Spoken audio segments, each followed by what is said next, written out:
Moving to oneness.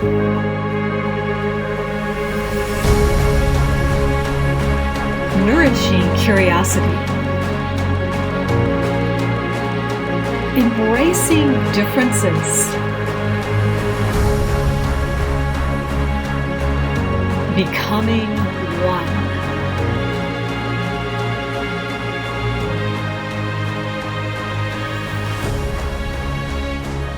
It has been a long time that I had a book in my hands that touched me so deeply that my tears were rolling down my cheek on the first page.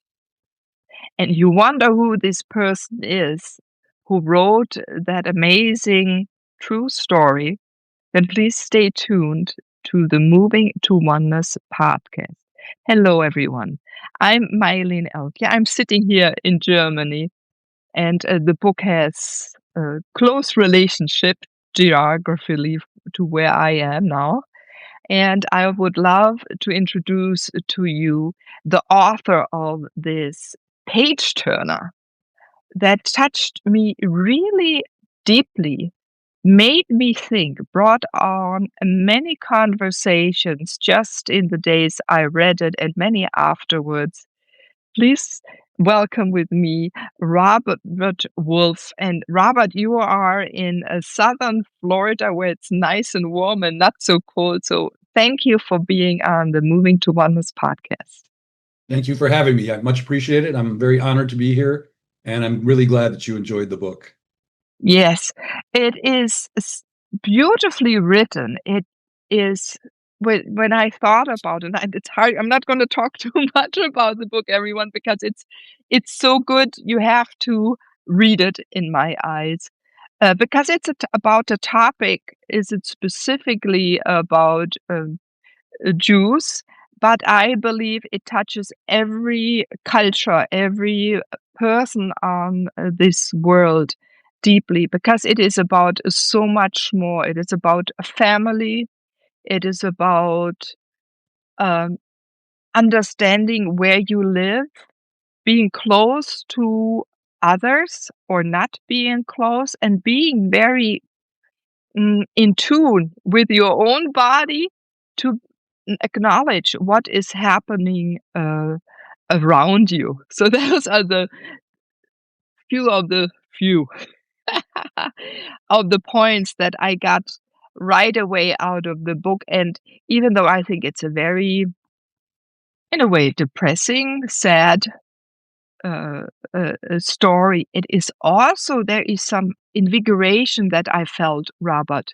There was some oomph I got back. It's something, what am I fighting for? Why am I living? All these other questions that have really not so much to do with the topic or intention you started writing your book, but it has so many different layers. It has such complexity. And again, I have to say, it's in a beautifully simple way of writing that every word has its frequency, can dive into one's body. So that's how I have to summarize without spoiling the book or all the things you have to say to us. Oh, no, not at all. I mean, yeah, I mean, I don't even know where to start. You've said so many kind words. I've got a lump in my throat. I really appreciate it, because that's how I felt when I worked on this project.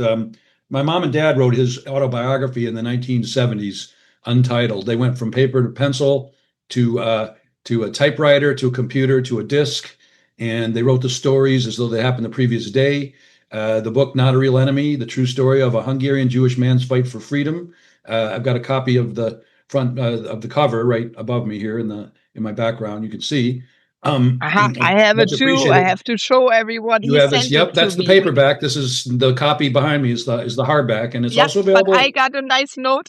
You got the signature. You got and I like to sign a lot more of those, including in Germany. So where do we start with that? But they wrote the stories as though they happened the previous day. The sights, the sounds. You remember the smell, the fear, the way the table was set, the cold and loneliness.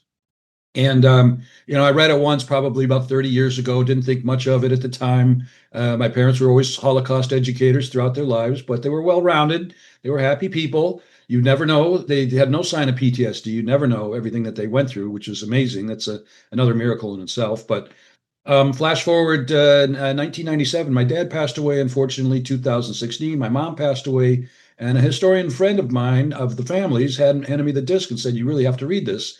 Well, I took a year. I didn't think much of it at the time. I took about a year to take care of mom's affairs, and then I retired for a year. And then I went back to work as a radiologist. I'm a recently retired radiologist, and that brought me to the book. It brought me to the disc. And so between reading cases, two screens as a radiologist, the left screen is the patient queue, and the right screen is the images. I loaded up my dad's autobiography and turned it into a biography. And with a lot of help, with a lot of great people that are part of the team here, in the United States and actually elsewhere. I mean, the book designer was from Croatia, of all places. My co-author is from Washington State. Janice Harper did an amazing job. If it weren't for her, we wouldn't even be here. I mean, she helped turn my dad's amazing miracles and stories into a really special novel, real special biography. Stories in and out of order, converging stories, diverging stories, parallel stories, conversations, letters to and from home. Really enhance the messages with the writing style. So, and 20 edits later, here we are. So the book's been released. It's been out for a while. I was actually in Israel when the book was released a few years ago. Amsterdam publishers, you mentioned Amsterdam earlier, they took us on, which is great. She would literally, I don't know if you don't know baseball or not, but bottom of the ninth inning, shoestring catch. It was our last query. We had vetted out agents and publishers, and she took us on, and that's all she does is Holocaust related. Whereas this story is it's a biography about my dad, of course.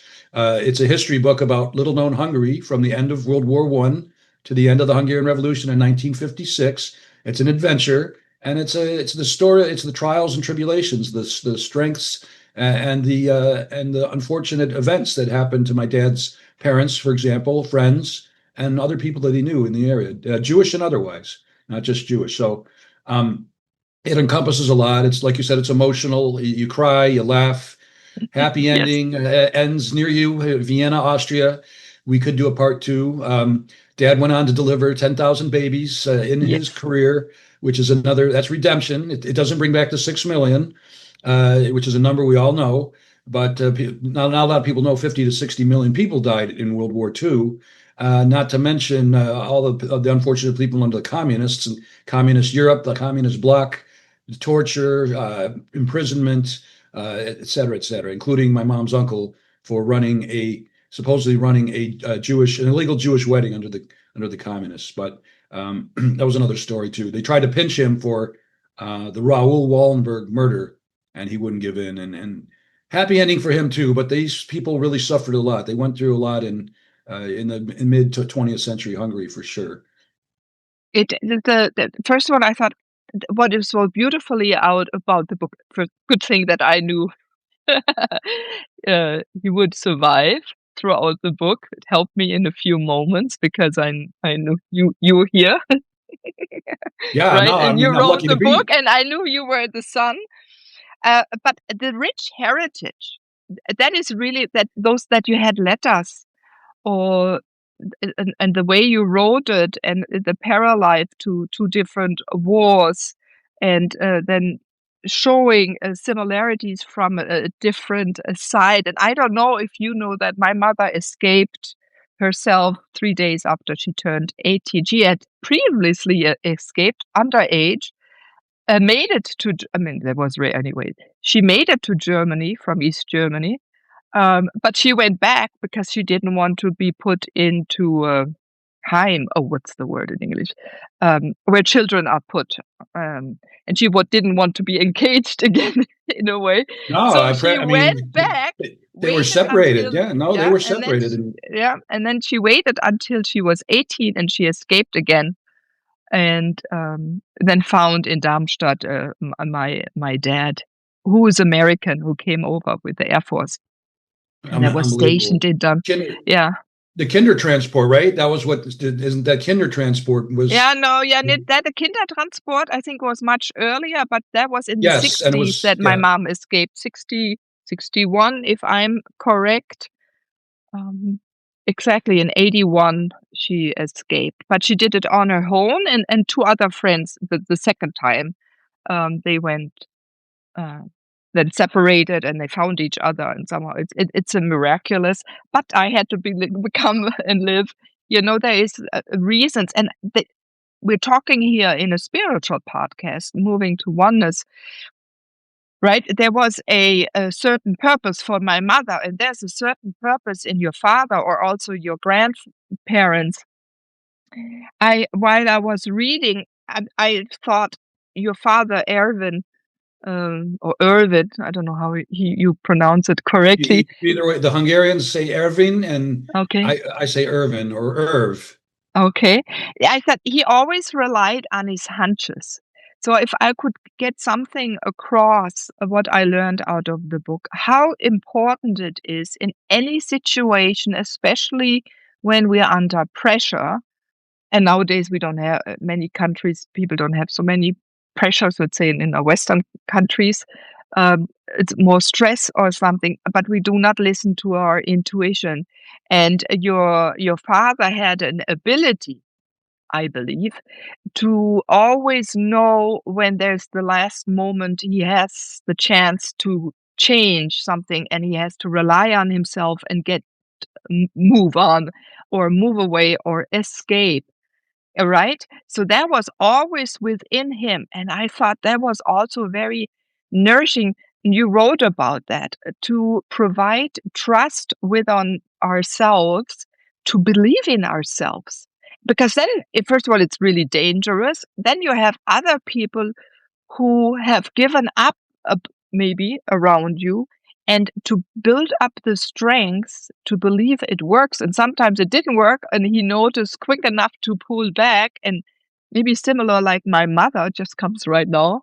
She knew that would have not worked. Things would have happened. Her parents maybe even would have gotten in more difficulties that she had left behind.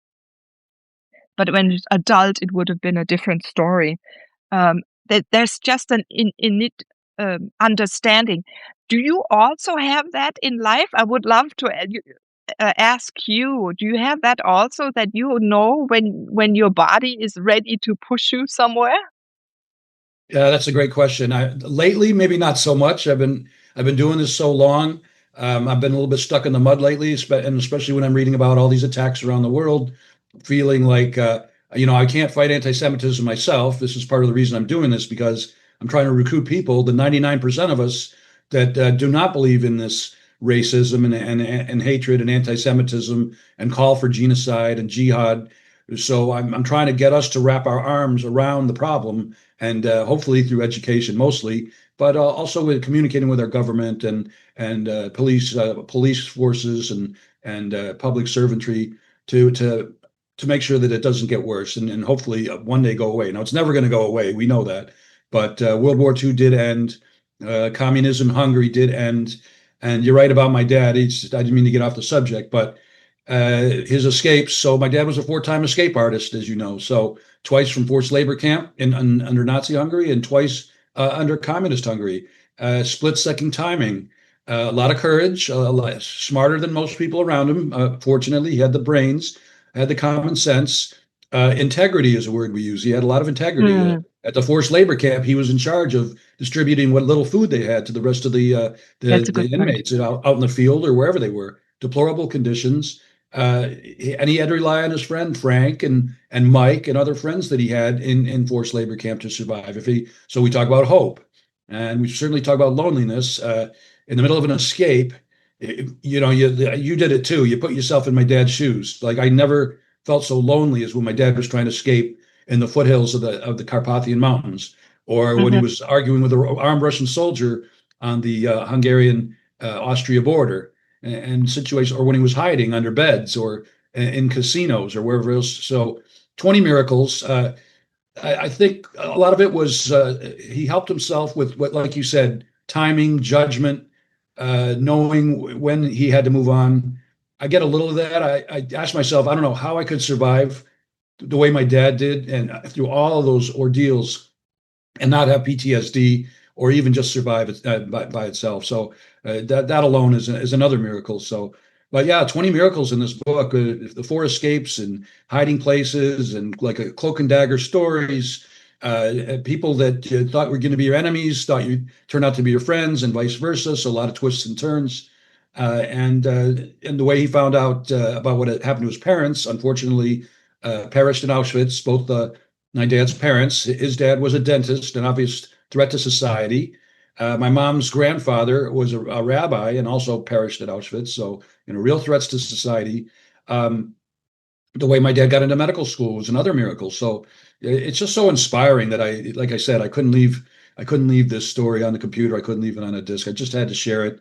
And my parents, if you knew me 7 years ago, you would say this guy would never write about the Holocaust. He'd never talk about this stuff because I had probably Holocaust fatigue, Holocaust burnout from my mom and dad talking about all their lives, especially the second half of their lives. But I'm glad I did. And they wrote these probably the stories for me, but they wrote them as though they knew I would do this. And I always joke, don't you hate it when your parents are right? I always Yeah.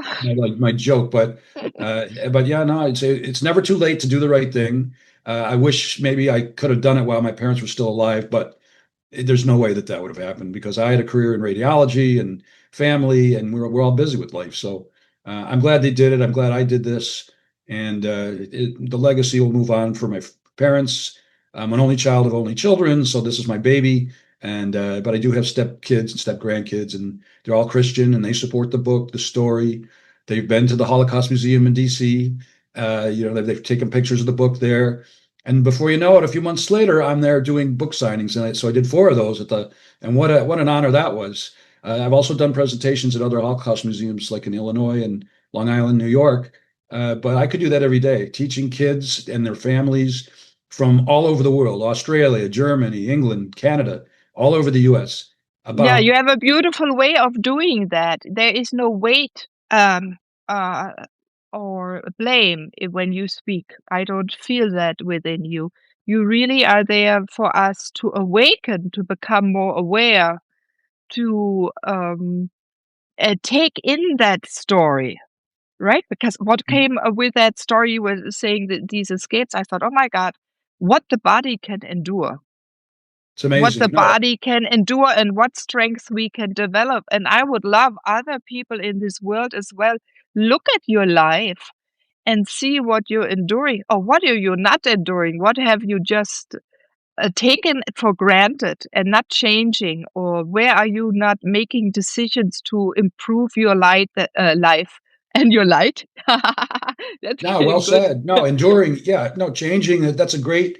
I talk about that all the time. If you don't like what you're doing, don't go protest at college campuses. Don't go chopping people's heads off. Just spend more time with your family. Change jobs. Change vectors. Write a book. Yeah. Write a play. Travel. Give back to the community. I always say, there's life is too short. It's our only commodity. So change. And then you put it so well.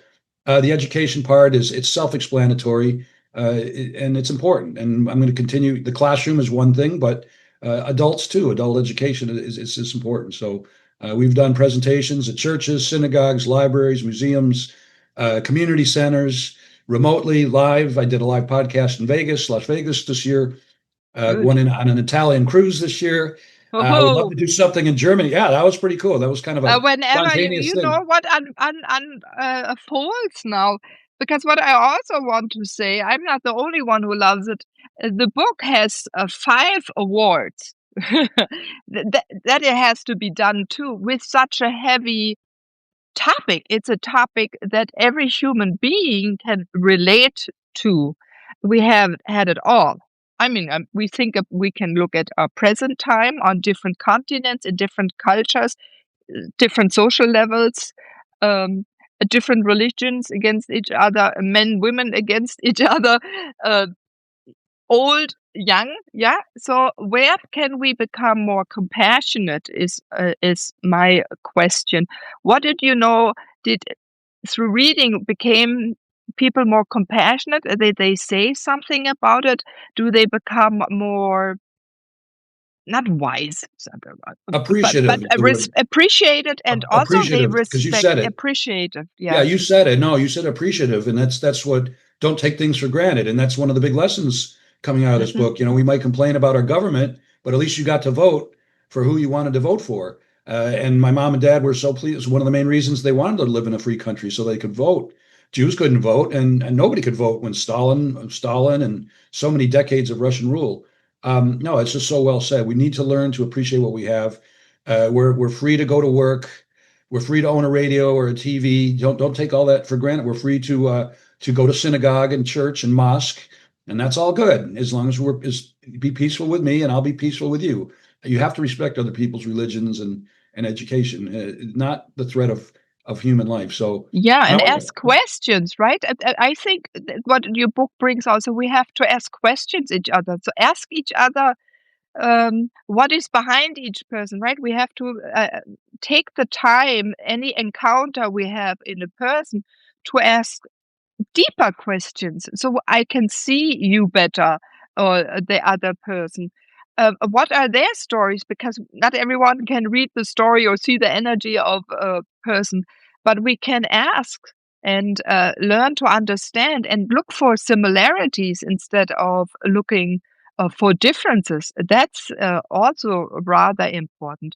And maybe there will be language barriers, but we have facial expressions, so we can use our hands well, and let's we get this can book. Let, celebrate together.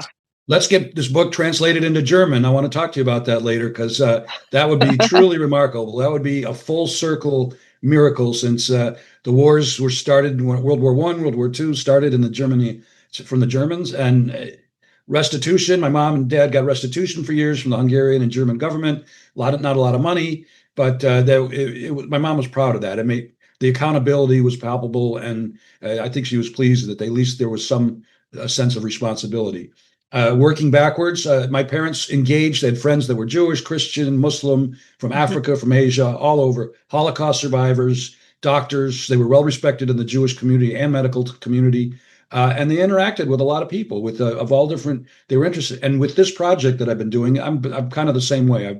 I'm learning to reach out to more. It's one of the best things about doing this is meeting great people like you, people that care, and people that come from different cultures, different parts of the world. Southern Florida, no exception, because there's people from all over Yeah. those cultures I'm really unfamiliar with, but now I'm getting to more of the Hispanic population, for example. Then working backwards, I want to touch on the 4 awards real quick, because Please go ahead. I want to stress that if it weren't for my team, my co-author, my friend Mark, who's been with me throughout this journey, helped me with social media, helped me with the website. Oh, I love the cat. Yeah. The book cover, my publisher, the list goes on and on. Social media help, office manager. So I couldn't do that. Secondly, the awards. I mean, I'm not the one type to pat myself in the back or sit on my laurels. I mean, I'm pleased. It does mean that people that read, that understand the importance of good literature, understand the quality of the work and the importance of the work. But in the end, if it doesn't help me in the fight against anti-Semitism, it really doesn't mean anything. So it's kind of a full It circle helps in lesson. the fight against others, not just sentiments. That's so important. I would love, I speak about one that it touches anyone. I had to think during the book about people, that old tribes in the Amazon, how they were destroyed, killed. Nowadays, it's happening in Brazil. I'm not talking, here we say No, you're eco-friendly right. energy, but there as mean things are happening.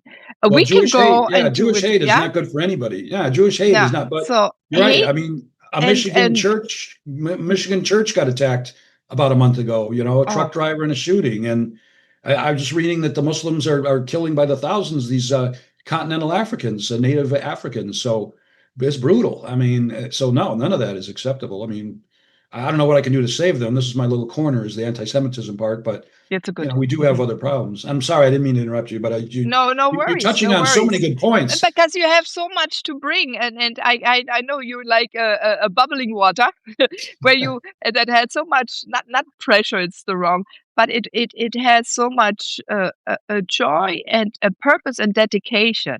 You have a strong dedication, and I believe it's working. It's radiating already out much further than you think. I get your that from my book. dad. I definitely get that from my dad. Bubbly, like a no sign of PTSD. Delivered 10,000 babies, big smile on his face going to work.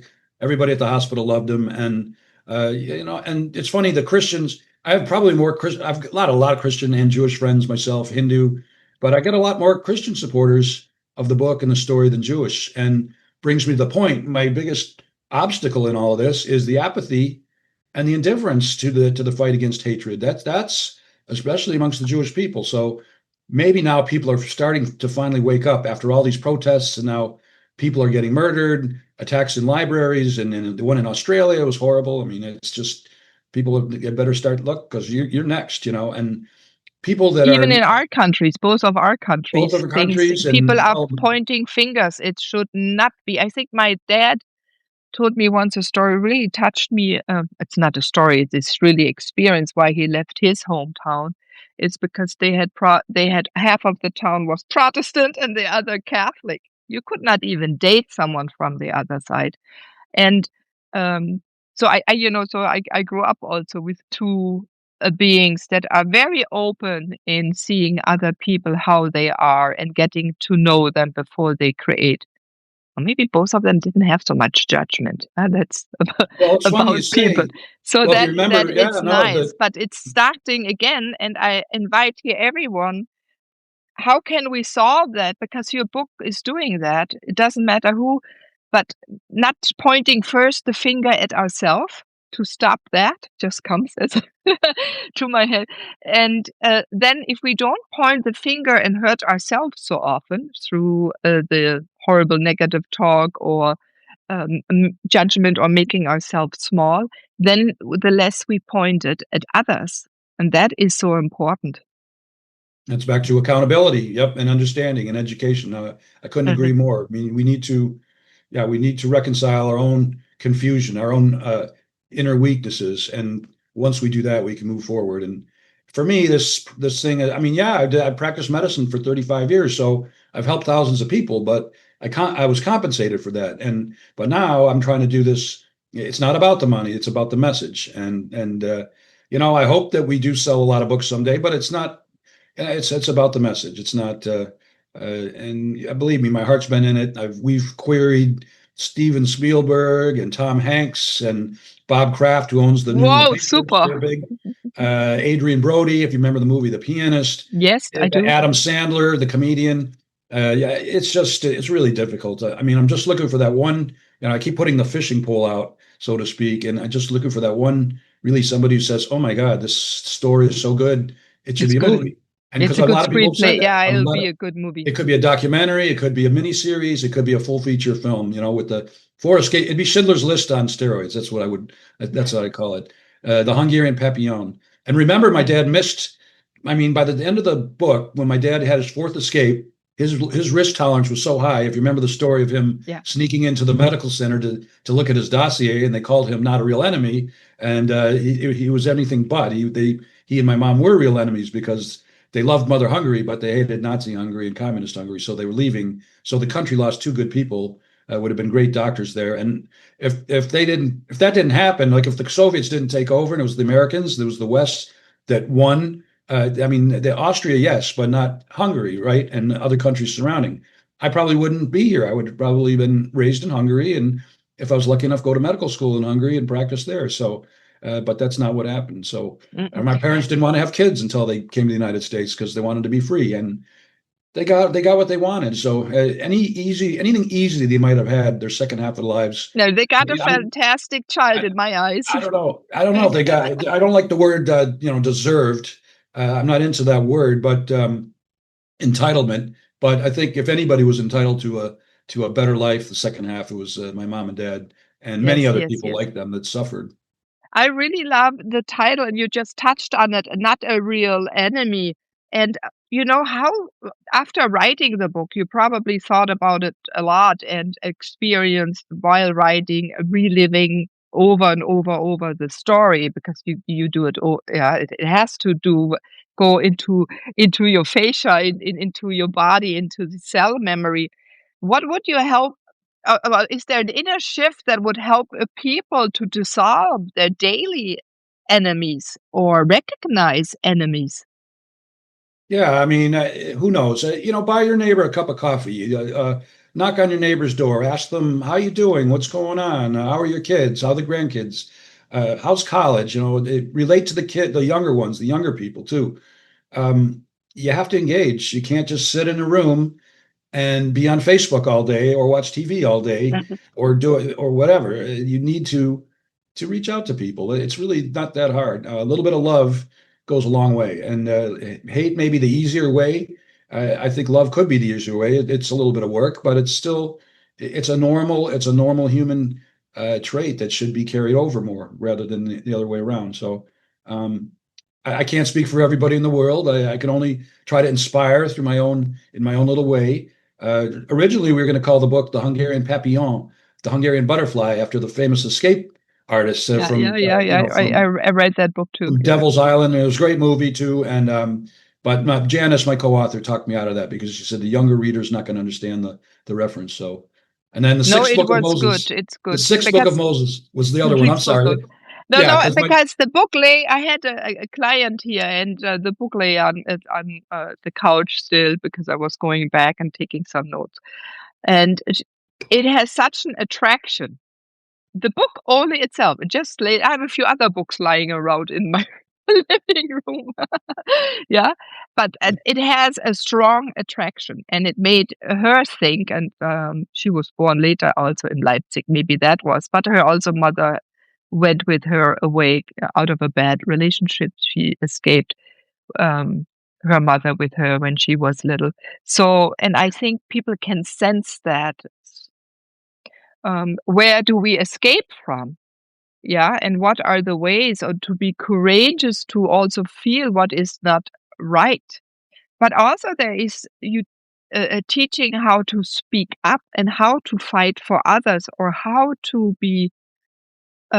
You talked about the sharing, right? Taking care of, and that was also always an underlying a silver lining was in there that they're all even that they're brutal people where when war takes over, they turn.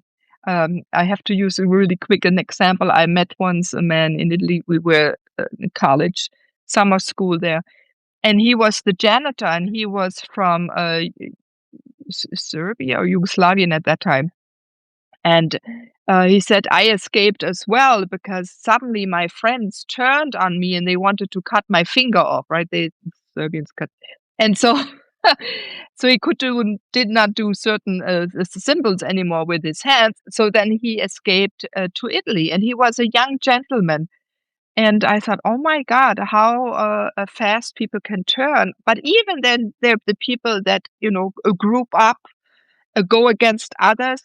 There was always the belief. So something that pulls me forward in life, Robert, is the hope. Similar to you, I always sense the hope of the future. What beautiful thing can come out. And your father also attracted those people that provided him with food. Were a little kinder here and there, even though he endured a lot of brutalism, torture. But again, there was always a way, and he also gave that back. And that is what always in me thinks, whatever is so bad in the world, there is a chance if you concentrate on the good, which sounds a little awkward, but it is really what it is, on the light, and it is innate in you. It attracts the people that support and help you. So I think that's also a message I would like to bring out to your readers of the book and here now to the listeners that when you say the we words can change escape, so much. when you say the words escapes and light, this is another thing I like to bring up. And you feel this, I'm sure you did too, especially my dad's first escape in the middle of nowhere. All right, so you escape the guards. You worry you're not, you won't get eaten by bears or wolves or freeze to death at night because you're in the wintry thicket hiding for hours. Up high in the Listening, Alps. listening to Not listening Alps, to one of the guys get caught, right? mountains, And yeah. and hearing them, dragging him away, dogs barking, and you're scared to death. But so all right, so you escape. So where are you going to go? Where's your next meal coming from? How do you know you're not going to get killed or arrested the next day or caught? You don't know where your next meal, you don't know where your next job is going to be, where you're going to sleep or live. And so there's no light at the end of the tunnel. You're escaping. So that's courageous enough. It's one thing to escape, but it's another thing to not know where you're going to end up. So so that's I think it's remarkable with that part of it too. So no light at the end of the tunnel until there's actually a light at the end of the tunnel. Even then, literally, their last escape in the dark, Russian lights scanning all over the area, looking for people, refugees. And if your country is so damn good, why are people trying to leave? Why do people want to leave North Korea or Iran or whatever the case may be, Hungary, the Soviet bloc? Because it's not great. People don't want to live where they're oppressed and they can't vote and they can't live the lives they want to live. So yeah, or the fear of being listened to the whole time, right? That too, you cloak and dagger cannot stories. speak, Yep. you cannot be your truth. That means you can never express emotion correctly. So if you can't express emotion, you also cringe inside, and you lose so much energy. So being tight is you have so much. You barely you never feel your body. So well said. I mean, that's one thing too. You know, we're even if somebody were to come after me and kill me, and okay, but you can't take away my memories. You can't take away my experiences. We all have our personal experiences that nobody can take away. They can't take away your feelings. They can't take away your memories. And hopefully, most of us have good memories. I mean, we all have bad memories too. That's the challenges in life, but they can't take that away. So it's just. I'm seeing the world hopefully change. Hopefully, around here in Southern Florida, for example, we embrace the fight against the anti-Semitism and hatred. I'm really trying. I mean, I reach out to politicians down here. Very difficult to get your foot into. You know how since COVID, people ghost you. People, you have to make an appointment just to text somebody. And ghosting is a part of apathy. To me, if you're not interested in the story, because not everybody reads, not everybody wants to read about the Holocaust. If it were a feature film, maybe that'd be a different story. But okay, I can accept that. And you know, the entertainment time, not the entertainment dollar, is very competitive because you've got other books, you've got Netflix, you've got Hulu, you've got countless things you can do for entertainment. But just say no, we're not interested, or we don't have the time now, or we don't, our budget won't allow it, and they'll accept that. But please don't ghost me, and worse yet, say that you want to do something, a program or show, and then ghost me. You know, that's a tease. That's probably the worst part of doing this is that feeling of that apathy and indifference. But for the most part, you know, I wake up and say, so what are we going to do today? We're going to try and keep getting the message out. And once in a while, I'll take the day off too, and just say, look, I got to walk away for a little bit, and that's important too. I mean, you got to take a break. So that's your father and your grandfather speaking, I getting up guess, yeah. again, and My dad you would keep work every on day. going and sharing because it will multiply, and it's little setbacks. You're so very resilient because those are your ancestors. Now this is right. You have strong ancestors, and that's also something I would love people to really recognize, to take a look at their ancestors. Right? Then you won't be ghosted so much because people are a little afraid to look, who are my parents? Maybe yes. Who was behind there? The grandparents, the great grandparents. Now you're in the US, it really becomes an interesting story. Where did they all come from? Did they all escape already somewhere, or a situation, or many difference. And what if you go further back? And so if you go back 20 generations, you have 1 million people behind you. And what are you creating in the future with that force of knowledge and that wisdom? And when we come looking at our ancestors, we get so much history known, because even in your book, I looked at the geography. Where were those towns? Right? If we ask these questions to understand also the different land, because land has also knowledge for us. And people become again invigorated again in living. I think there is a damper also happening. You mentioned it in our countries.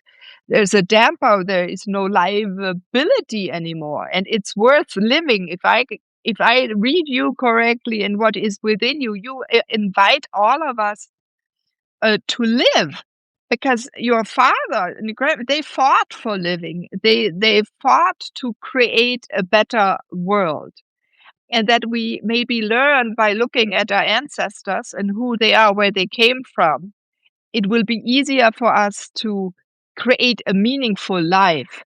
So I think why is the world becoming a little bit more dangerous? Because people give up on themselves. They let others rule themselves, and they don't voice their opinion. As you just said, it's difficult. They're trying to avoid a conversation or a discussion or maybe a disagreement, right? If they don't want to work with you or support you, so that you just don't write anything. That people get more invigorated, stand up for who they are, but to recognize themselves. So all of this came out. I fight for this too, in a different way than you, Robert. But your book just even though it was saddening often, but it showed why one is living for and what we can create out of our lives.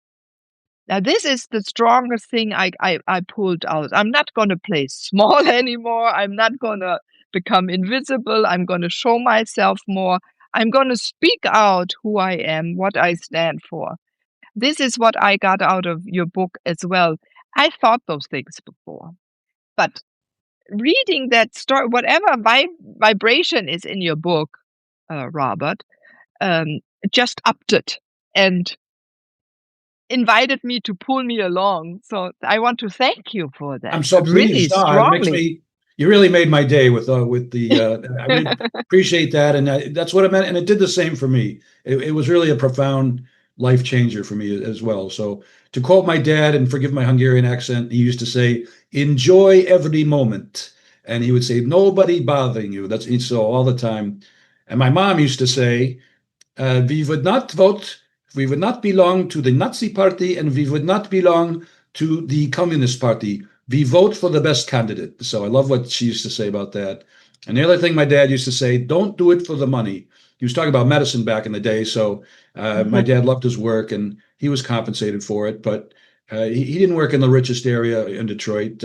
So he made a lot less money than some of the other ones that lived in the West Side, the other practicing physicians. Plus, he got off to a late start because it took him forever to get to the United States, and then he had to redo his residency. So, yeah, I was going to say, doctor, you have to. And imagine that, and he barely spoke English, and so he's taking elementary school, high school English while he's trying to repeat his residency as an OBGYN. And I remember as an intern resident, we used to kind of make fun of the foreign medical grads that didn't have a good grasp of English. And now I'm a little regretful about that because I kind of understand.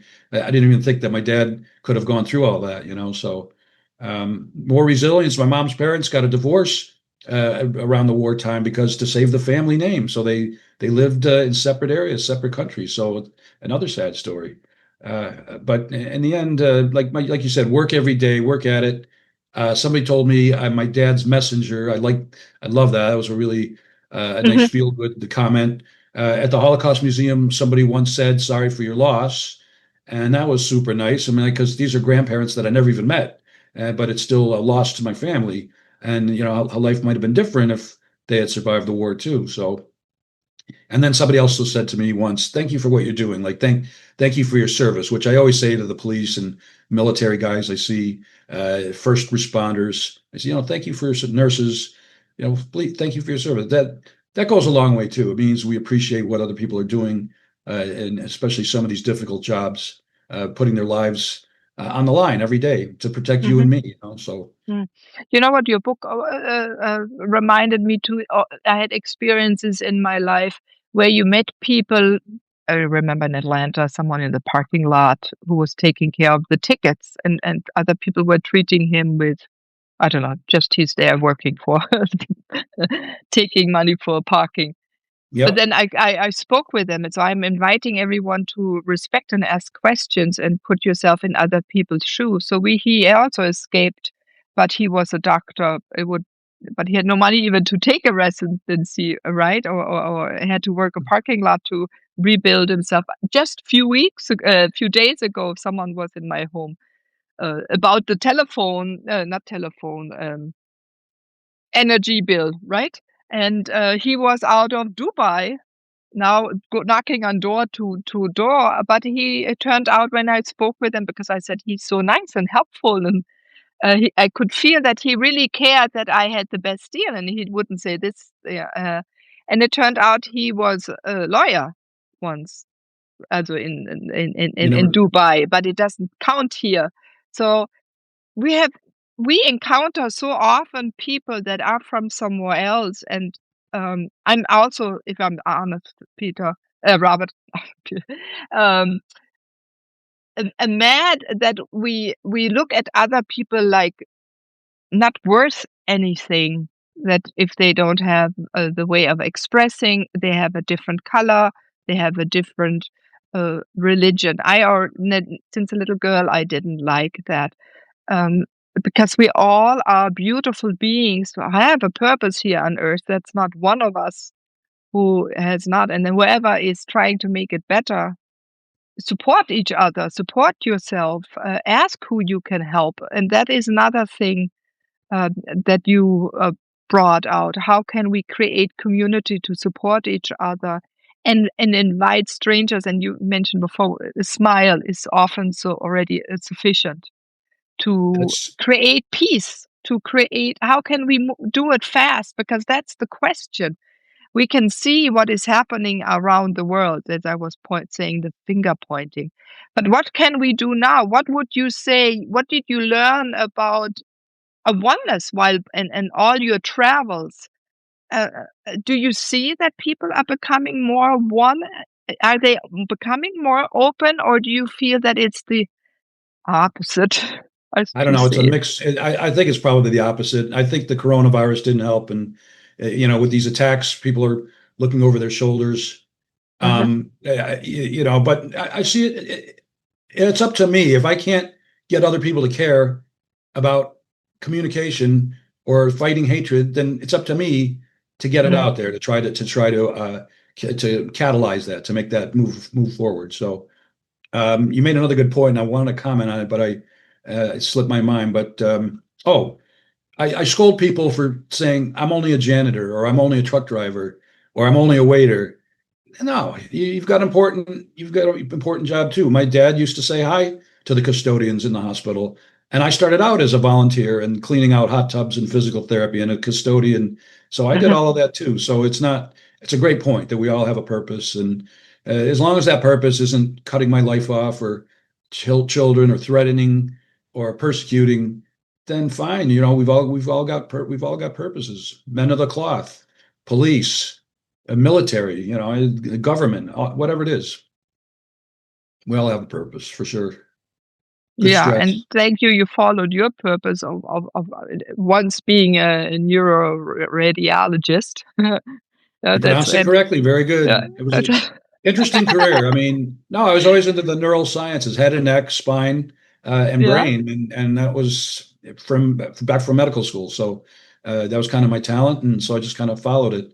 I had disappointments along the way. I wanted to be a neuro-ophthalmologist, an eye doctor with special, but I didn't get in. Very competitive, and some of it is my fault. I mean, I guess I felt prejudice against. I don't know. That's not the right word, but I just felt very disappointed.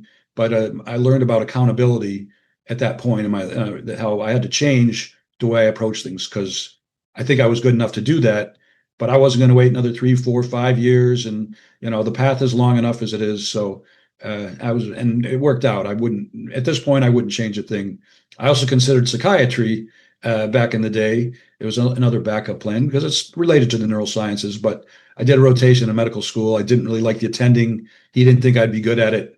And it was Veterans Administration and a lot of PTSD there too. And as a kid in medical, I just didn't understand it. So I'm glad it worked out the way it did. So Yeah, and then it is really, it fits you if you think about it, because I have to think about the story of the infinite mind. When I was younger living in Atlanta, I heard that radio show. It inspired me really to think more about how our brain function, creativity, writing, being creative.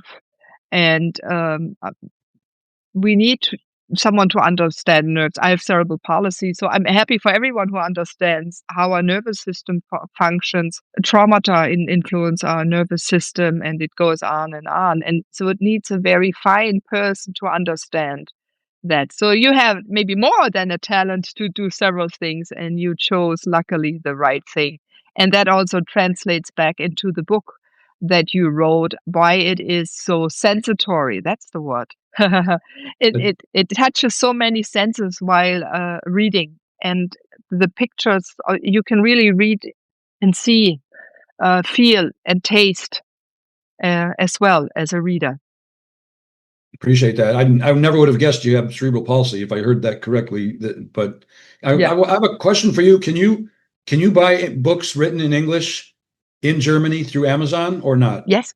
Yes. Oh, okay. So that's okay. There's that. And then the big thing with your listeners and your audience that would be, like we've talked about this earlier, if my publisher just posted about the top 5 most widely sold books in our genre from her, and there's probably been about 100 of them. And so she said and 3 out of the 5 were translated into German.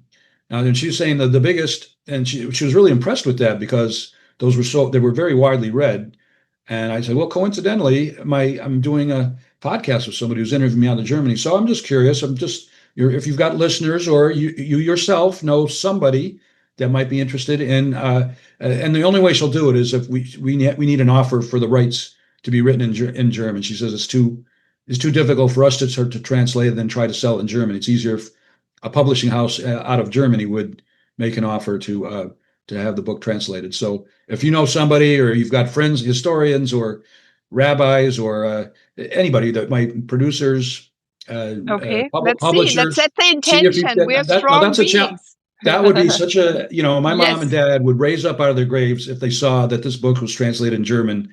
And I can't even imagine, Yeah. Let's set it's a just strong a thought. intention. No, it's not just a thought. Let's put it out into the world, give it some force behind it, and the right Hungarian, person will pick it up.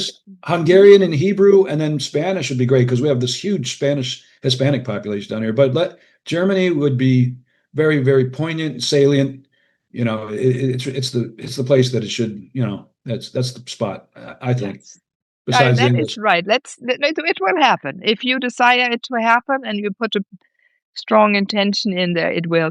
Robert, how can people reach you to connect with you? We haven't even spoken about this. Well, that's it. I'll put it in the notes as well. Well, that's why I wanted to bring that. Yeah. So if you can buy the book in English in Germany and elsewhere, I know other countries, Australia and England, you can buy the book written in English off of Amazon. Not a Real Enemy. If you Google Not a Real Enemy, you'll find me. If you Google Robert J. Wolfe, MD, you'll probably find me. This is my website, the robertjwolfemd.com. What else? I'm on social media across the board. I'm on X. I'm on LinkedIn, which is my favorite platform. TikTok, Meta, which includes Facebook author page, Robert J. Wolfe, or Not a Real Enemy by Robert J. Wolfe. If you do Google those. And I'm on Instagram. And what else? Blue Sky. I got a great YouTube channel. I've got a great office manager who's helping me with the YouTube channel. So check that out if you want to delve deeper. The website's pretty loaded with good content, videos, little blurbs, all kinds of good stuff. So, but yeah, please read the book and reach out. Reviews, podcasts, Zoom meetings, something like this is perfect. Yeah, invitation, flying you over here to Europe, all these things. I would love that. I believe we have to think bigger. I would love that, but happen out of your book, to think bigger. The biggest possibility that we can create, then smaller things happen, but even the big ones can happen and even larger. Well, no limits. We're setting no limits anymore. I appreciate your time. Let's get this book distributed into more countries, and I think Germany would be appropriate, especially hearing about the other books where there's a renewed interest, and again the sense of accountability and acknowledgement. So, and Hungary the same way. Hungary restricted the immigrants, when Syria had its war, and they were criticized for that. But now, from what I hear, Hungary has less in anti-Semitic events. than Oh, other I have things. to connect you to But a podcaster, but everyone, he was on the Moving to Oneness podcast about self-worth just a few months ago. So I will connect you with him. oh, He that's very lives now kind. See, now again you've in Hungary, and I will connect you because it's important that we weave a web of all of us light workers to create this beautiful light that is coming. I appreciate that. I guess I should share my email address is robert@robertjwolfmd.com. So if somebody is really serious about going further with a program or a book Yes. review, anything helps. But or a connection for possible translation and publication in your country. And I've only been to Munich and We twice have an actually. open house now here whenever you do come and it I appreciate happens. that. You I have a appreciate that. place Thank you. Thank you to so visit. much. So This was thank you, Robert. thank For you. everyone who has been listening also, keep observing yourself. Use your smile more often, please.